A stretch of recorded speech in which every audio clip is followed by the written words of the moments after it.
Мен жасайтын таңғы астың тағы бір нұсқасы осы. Мынау сырники кеше дайындап қойғам. Мынау менің кәдімгі былтыр қатырып қойған клубникам болатын.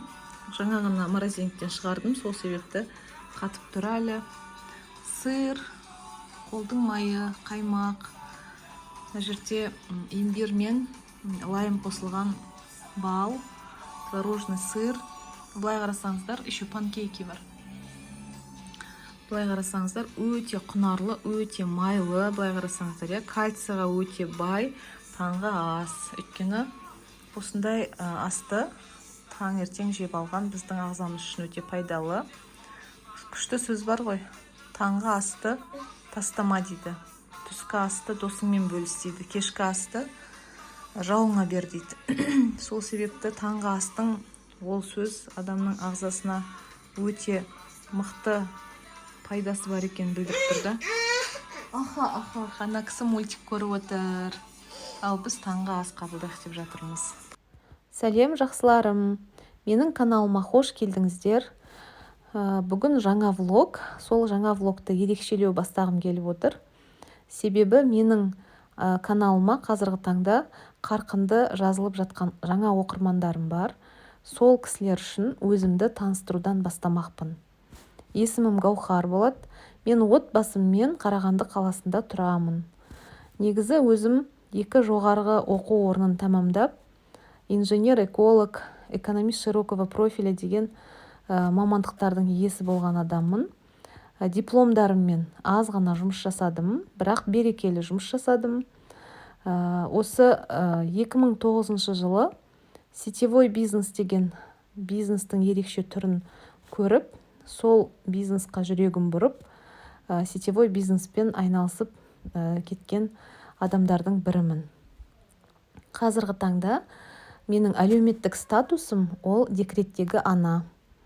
Қарағанды қаласына 2018 жылы ақпан айында қолымызда Айханым есімді кішкентай қызымызбен көшіп келген болатынбыз. Одан кейін Айсұлтан, Айзия осы Қарағанды қаласында дүниеге келді. Қазіргі таңда енді болса да декретте отырғаннан кейін каналымның да атын өзгертіп, бытовуха, сетевуха деп влогтар түсіруге бел шештім. Себебі енді 99% уақытым осы үйде, осы отбасымның жағдайын жасаумен өтіп жатады. Сол себепті жасап жатқан шаруаларымды, тұрмыста қолданатын лайфхактарымды, жасап жүрген ас мәзірлерін өзімнің сияқты қазақтың келіншектеріне ұсынып бастадым. Себебі өзі таңнан кешке дейін бітпейтін сұрақ қой. Қазір түскі ас ішіп отырсақ, кешкі асқа не дайындаймыз дейміз. Мына шаруа істелмей қапты, енді тағы бұл шаруаны қалай жасаймыз деген сияқты сұрақтар біздің ойымызда бітпейді әйел адамдардың. Сондықтан да мені көріп отырған осы қыз келіншектерді маған қарап жай ғана қол қусырып отырмай, қолдарыңызға тряпкаларыңызды алып, швабраларыңызды алып, үйлеріңізді тап-тұйнақтай болып жинауға мотивация берсем деген ниетпен осы каналымды өзгерттім. Қазіргі таңда мен өзімде содан шабыт аламын.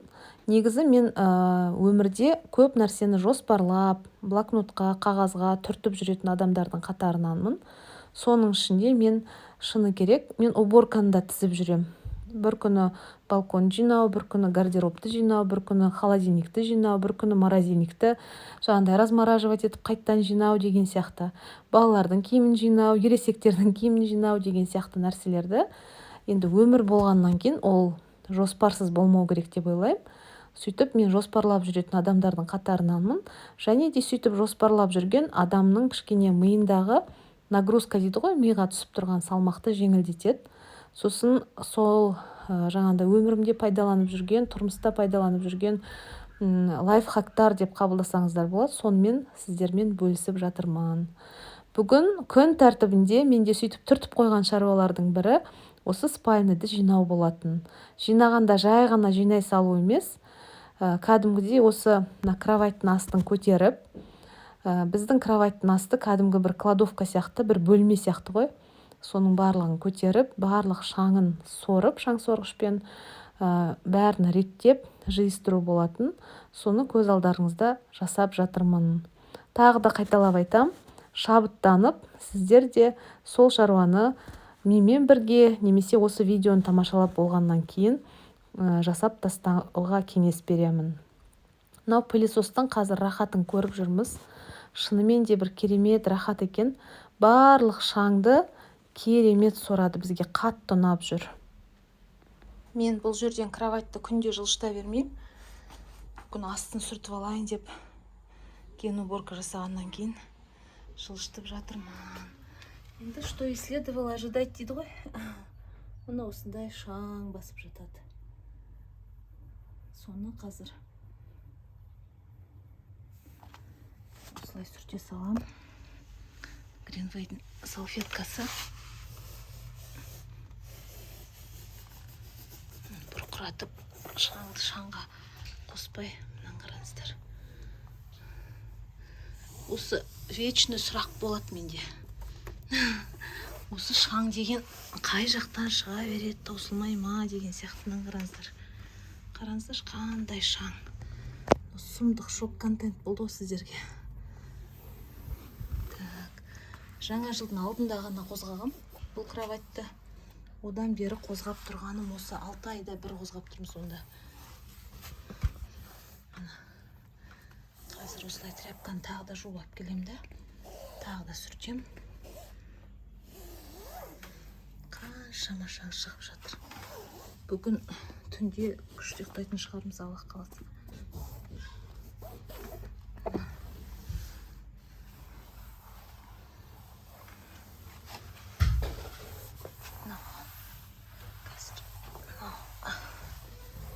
Максимально осымен сүртіп алып кетейін деп жатырмын шаңдарды.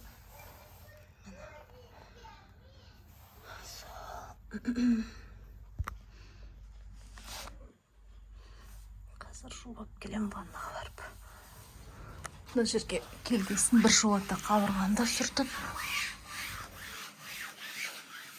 бір жолата қолды да екінші қайта сүртіп, тазартып алып жатырмын.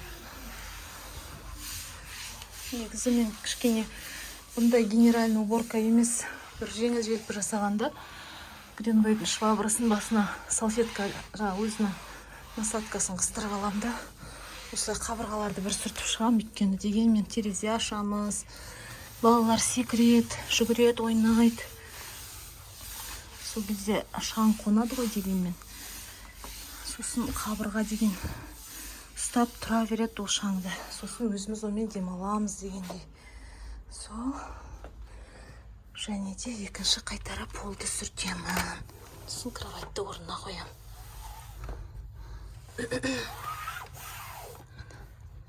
Әбден сүртуім керек.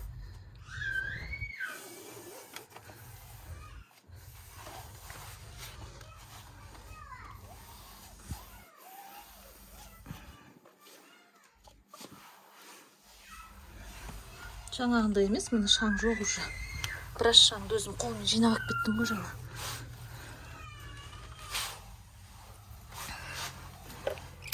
Біздің үйде негізі қыста да жазда да өте ыстық. Сол себепті біз постельді көп айырбастаймыз жиі.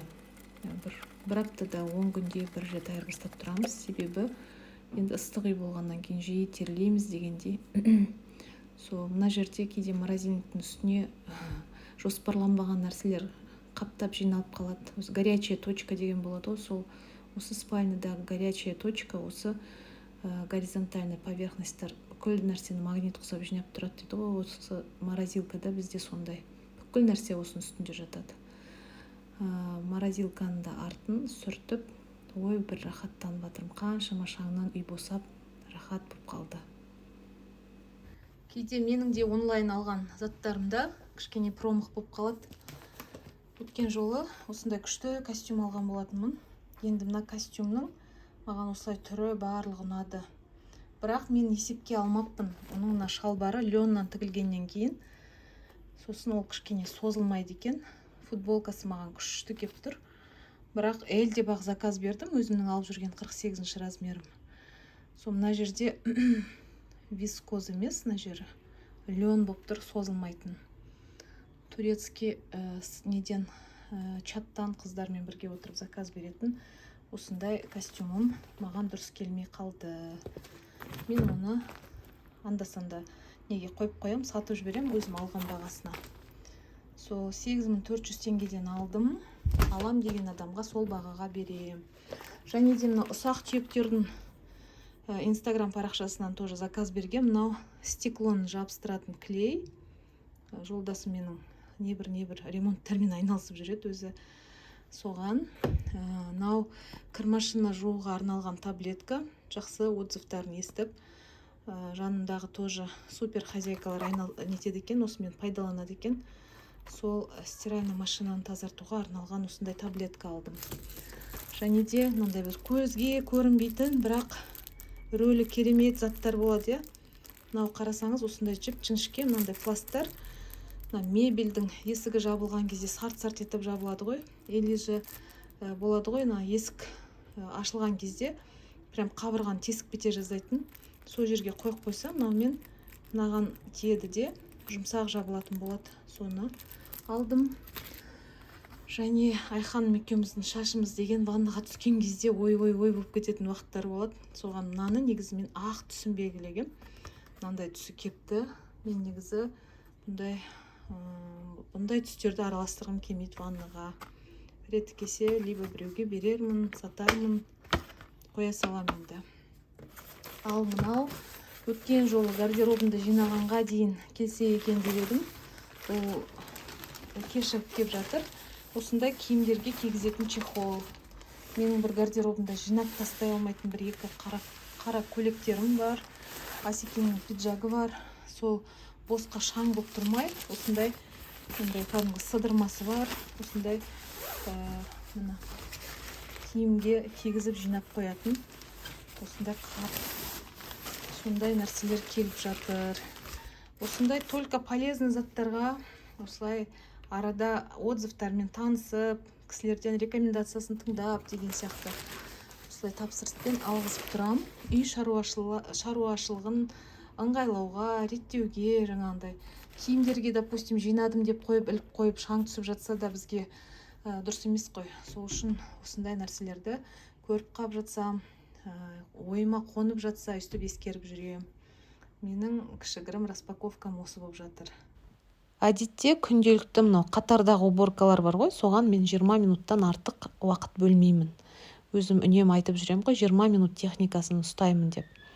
Себебі 20 минуттан артық бір уборка жасасаң, или бір шаруа істесең, адам шаршай бастайды. Сосын келесі жолы ондай нәрсеге беттегісі келмей деген сияқты.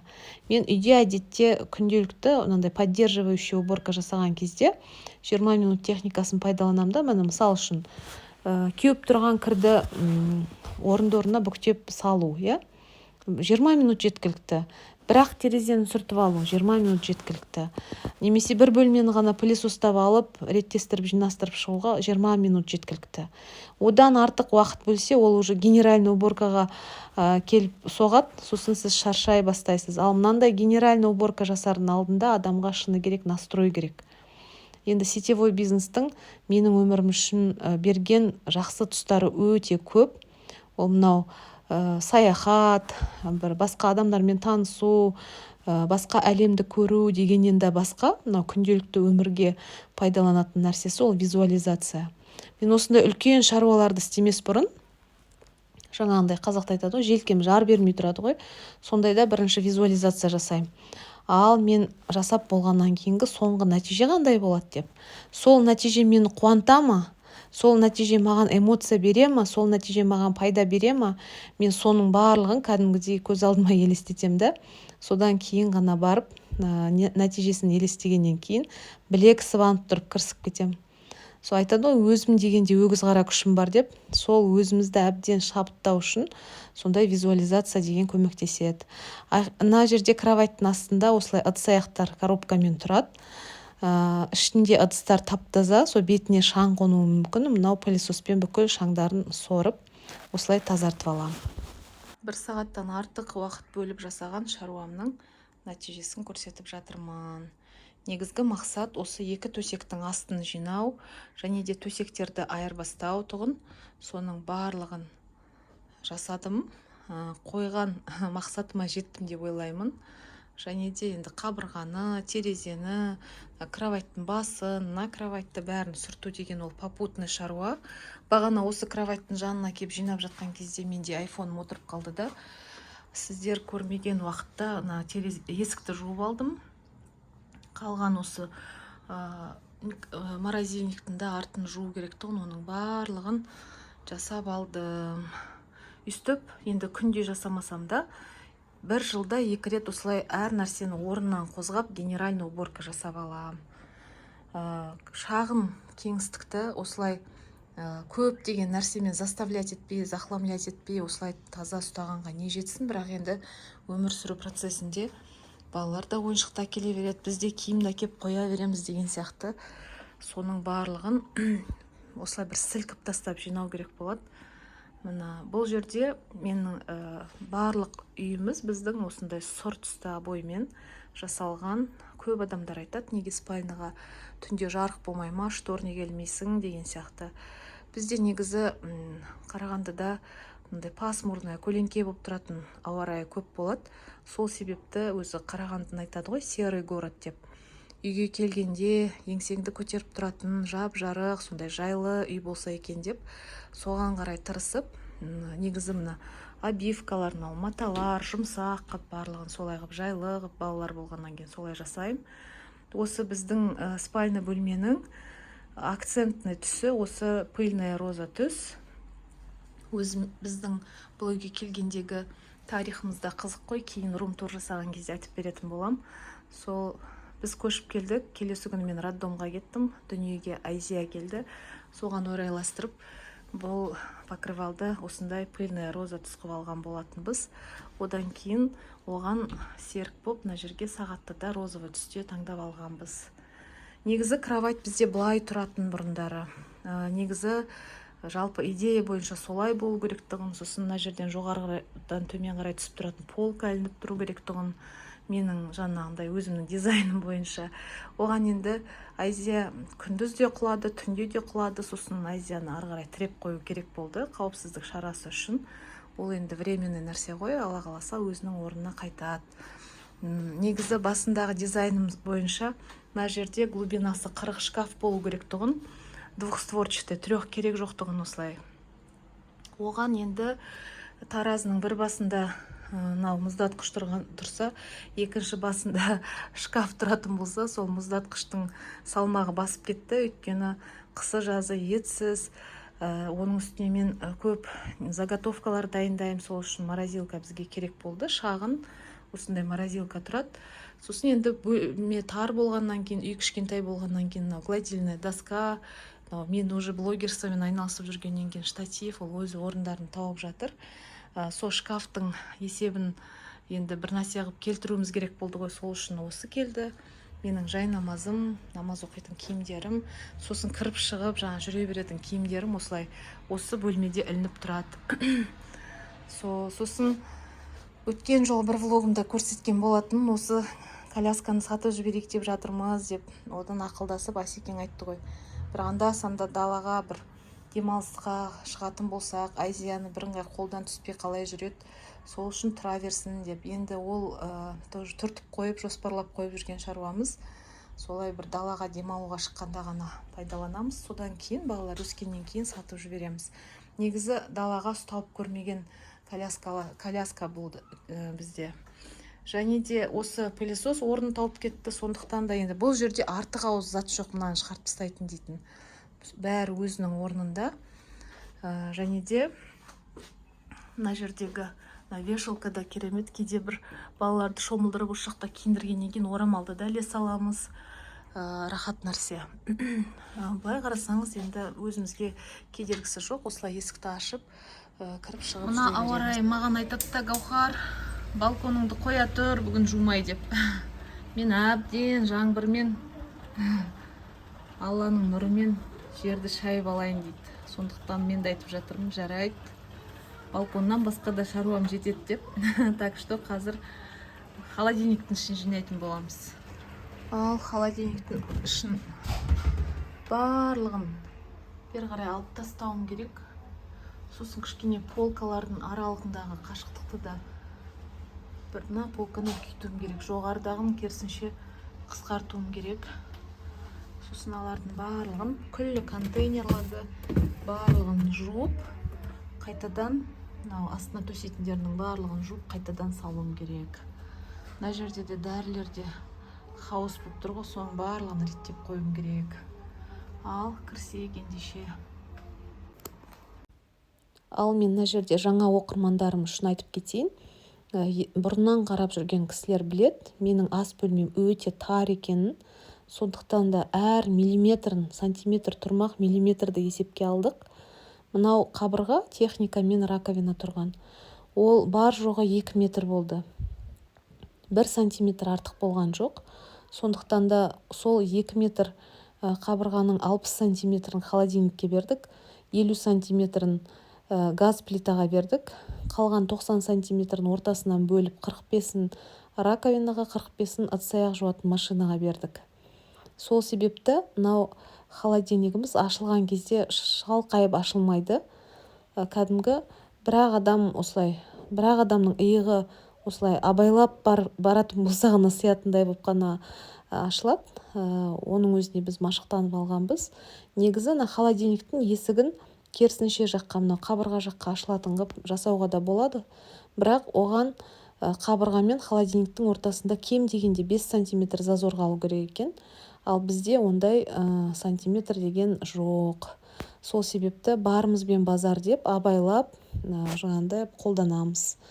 Ең алдымен ішіндегі барлық азық-түліктердің барлығын алып, сосын полкаларын алып, бір жолата полкаларын да жудым раковинада тұрып, және де мынау бүкіл холодильниктің ішін сүртіп шығып жатырмын. Бірнеше қайта, себебі жаңағындай сіздерге көрінбегенмен өзіме көрініп тұрған кірлер бар, ластар бар, кеуіп те үлгерген дүниелер бар екен. Енді онсыз болмайды тұрмыста. Солардың барлығын сүртіп алып жатырмын. Оның үстіне холодильник no frost болғаннан кейін ол өзі размораживаться етіледі. Сол себепті жаңағындай сөндіріп жатқан жоқпын. Мына күлкілі жағдайды қараңыздар. Мен негізі сондай адаммын, алған нәрсемді орнына сала алмай қалатын әдетім бар. Мына жерде даже сол полка салынбады екен деп жолдасыма звондай жаздадым. Әйтеуір Алла абырой бергенде, онсыз әйтеуір бісміллә деп. Оның үстіне көрдіңіздер ма, Айсұлтан келіп жүгіріп келіп кетеді. Мама, ты сможешь деп балапаным қанат беріп тұрғаннан кейін, енді балапанымның алдында жығылып қалмайын деп соны жасадым, Аллаға шүкір. Және де енді мынау продуктылардың да срогына қарап деген сияқты қампиттардың басын бір қалтаға қосып, солай барлығын жиыстырып, топтастырып жатырмын. Оны қазір өздеріңізге нәтижесін көрсеткен кезде көрсететін боламын. Әзірге айтайын дегенім, негізі мынау айтады ғой, адамның үйі жинақы болса, ойы да жинақы деп. Мен сол нәрсеге өте сенем.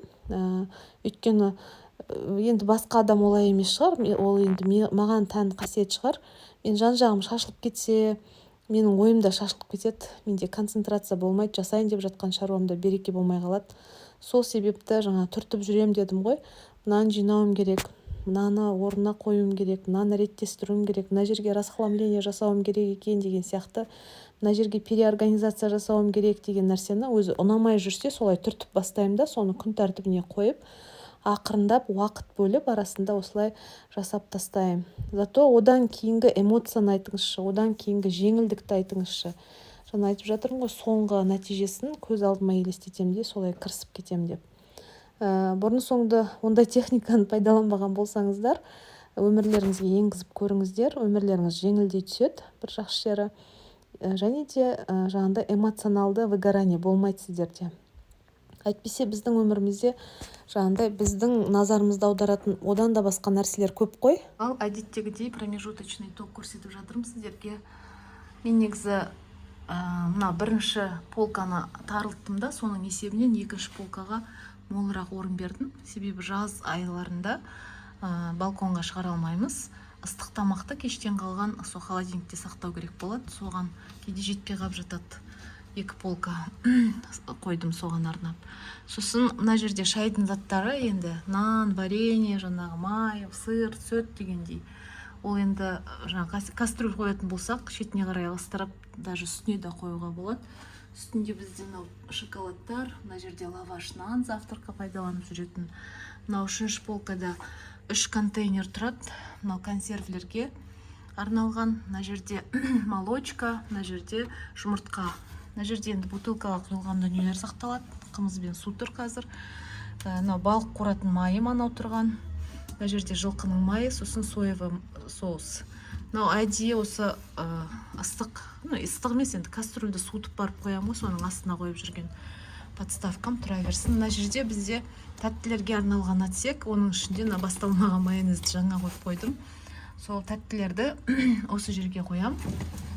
Ал мына жерде овощтар мен және де фруктілерге арналған. Бірақ енді фруктілерді біз әкелсек бұл жерге қоймайм, өйткені бұл жерге салсам балалар алып жеу деген білмейді холодильникте. Сосын алған кезде мұздай болып тұр, барып кел деген кезде ұмытып кетеміз. Сондықтан да бұл жерде көбіне овощтар тұрады. Жазда негізі менде осындай расположение. Қыста неге өзгерткенімді білмеймін, әйтеуір қайтадан орнына түсірдім. Мынау кезінде Зетадан алған контейнер, мынау фикс прайстан алған контейнерлар, мыналар да фикс прайстан алған контейнерлар. Өз не нәрсе алсам солай, осы қай жерге қай нәрсе тұру керек, соған ыңғайлап қана алам, артық нәрсе алмайм. Так, мына жерде бұны қоятын себебім жаз бойы жаңағындай көк жуа, петрушка, зелень сондай алғанда ыңғайлы. Осы лотокқа салып қою. Мына жерде овощтарды осылай салып қоямын. Мен овощтарды холодильникке саларда жумаймын. Өйткені алған кезде, непосредственно тамақты жасайын деп жатқан кезде жуғанға сенем. Ал мынандай алдын ала жуып қойып, соны ал неше күн өткенде пайдалану деген маған күмәнді. Мына жерде енді кеше алдың күні білгендей мынаны жуып өзім біліп қойғам, ішіндегі заттарын қойып. Бүгін енді сол қолым тимеген, жуылмаған отсектардың барын жудым. Мына жерде чем-чем соус ағып кетіпті, соны алып жудым мынаны. Бұл жерде енді сгущенка, кетчуп, зернистая горчица, сондай-сондайлар тұрады. Майонезбен 2 лоток бос. Мына жерде бала-шағамыздың дәрі-дәрмектері. Өздеріңіз аңғарғандай, енді мен ешқандай да химикат пайдаланбаймын. Тағы да айтам, уборка жасаған кезде бар пайдаланатыным Greenway'дің салфеткасымен, салфеткаларымен. Мынау да Greenway'дің салфеткасы сүртіп шықтым. И анау бір нәрсе ағып кеткендер болды ғой, соларды сүртуге мистикті пайдаланып жатырмын. Сол енді мына жерде біраз нәрсе босады. Мына қаймақтардың басын қосуым керек болып тұр. Кейде болады ғой қазақша, 2 жерден май, 2 жерден қаймақ қойып шай ішетін, сонда қалып қойған ғой. Соны бір-біріне қосам. Сонымен үстіп біраз нәрсе жиналып қалды. Менімен бірге тоже тұрып холодильниктеріңізді жинап алыңыздар. Морозильникті жинамайым, оның ішінде әлі біраз заттар бар, кішкене жеңілдегеннен кейін ғана жинайым. Қалған шаруа енді осы жерді реттеп тастау. Көз қорқақ қол батыр деген осы. Білекті сыбанып бастап кеткен істі. Уже аяқтап та қалдым. Негізі айтады ғой, жолды жүрген адам ғана жеңеді деп. Сол сияқты шаруаны бастаған адам негізі аяғына дейін осылай жеткізеді. Келесі жолы Аллах қаласа енді балконды жинайтын боламыз. Сол үшін осы ролигім ұнап жатса, өздеріңіз сияқты пысық қыз-келіншектердің қатары көбейсін, поделиться деп бөлісіп отырыңыздар. Бәріміз бірге келесі влогта балкон жинаймыз. Кішігірім ет алып келіп, мына жерде ет, мына жерде аздаған фарш бар 2 килограммдай, мына жерде 1 килограмм 200 граммдай құстың еті бар на подложке, филесі. Осының барлығы бізге 24.255 теңгеге шықты. Сіздің аймақтарыңызда ет қанша тұрады екен? Фарш бізде 3090 теңге, лопатка бізде килограммы 3190 теңге, ал филе алель бізде 2490 теңге. Бұл Қарағандының бағасы. Так, менде көбіне сұрақ туындап жатады адамдардан, фаршты неге қолдан тартпайды деген сияқты. Бұл енді бізге сенімді, 1 жылдан асып кеткен, кәдімгі халал деген көзіңше тартып беретін кәдімгі специализированный магазин. Сол жерден барып аламыз. Әйтпесе мен базардан ет алмаймын. Өйткені то қатты болады, то иісі болады, бір нәрсе әйтеуір ұнамайды. осы жерден Аллаға шүкір бірде-бір рет болған емес, осы етінің қатты болғаны, бірдеңенің ұнамағаны деген жоқ. Енді халал деп сеніп барамыз, бисмиллах деп.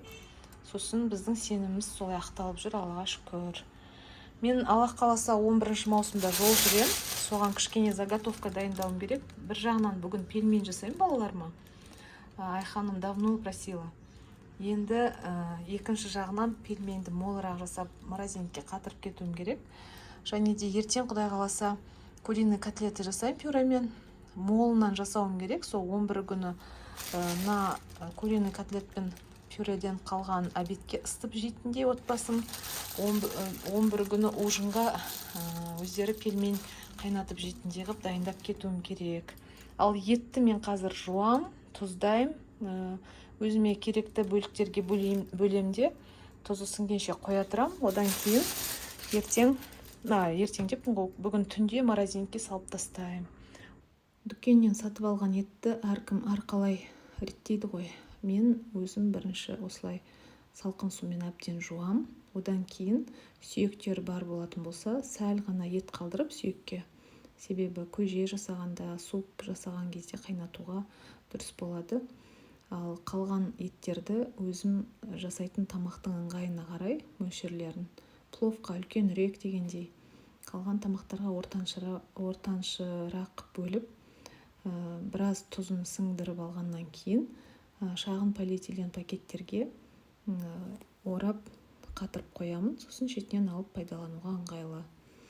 Мен өткен жолғы бір влогымда айтқан болатынмын.